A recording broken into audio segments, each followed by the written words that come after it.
The notion that global warming is a war by the mainstream media against Christianity is a concept that has gained significant attention in recent years.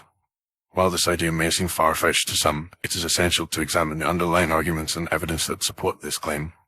At its core, the idea revolves around the perceived agenda of the mainstream media to undermine Christian values and principles by promoting the concept of global warming as a scientific fact, rather than a theory. One of the primary arguments put forth by proponents of this concept is that the mainstream media's emphasis on global warming is an attempt to shift the focus away from spiritual and moral issues, which are central to Christianity, and towards a more secular and materialistic worldview. By framing global warming as an existential threat to humanity, the media is, in effect, creating a sense of urgency and panic that distracts from the spiritual and moral concerns that are at the heart of Christianity. This, in turn, can lead to a decline in traditional Christian values and principles as people become increasingly focused on solving the perceived problem of global warming, rather than seeking spiritual guidance and enlightenment. Furthermore, some argue that the mainstream media's presentation of global warming as a scientific fact, rather than a theory, is a deliberate attempt to undermine the biblical account of creation and the role of God in the natural world. By promoting the idea that human activities such as carbon emissions and deforestation are the primary causes of global warming, the media is, in effect, suggesting that humanity, rather than God, is responsible for the fate of the planet.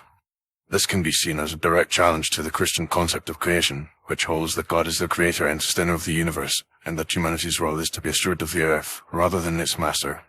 In addition, the concept of global warming has been linked to the idea of a new world order, in which a global, secular government would have the authority to regulate and control human activities in the name of mitigating the effects of climate change.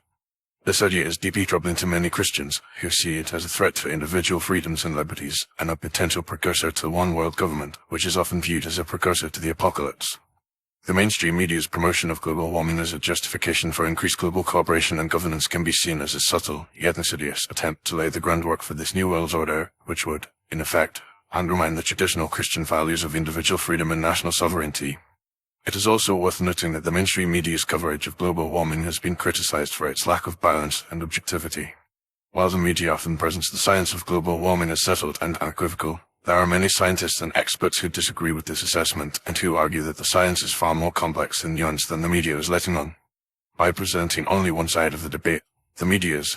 in effect, creating a false narrative that marginalizes and dismisses opposing viewpoints, including those of Christians who may be skeptical of the idea of global warming. In conclusion, while the idea that global warming is a war by the mainstream media against Christianity may seem far-fetched to some, it is essential to examine the underlying arguments and evidence that support this claim.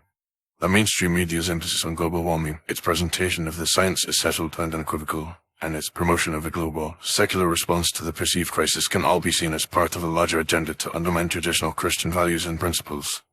As such, it is essential for Christians to be aware of this potential bias and to approach the issue of global warming with a critical and discerning eye, seeking to separate fact from fiction, and to recognize the potential spiritual and moral implications of this complex and multifaceted issue.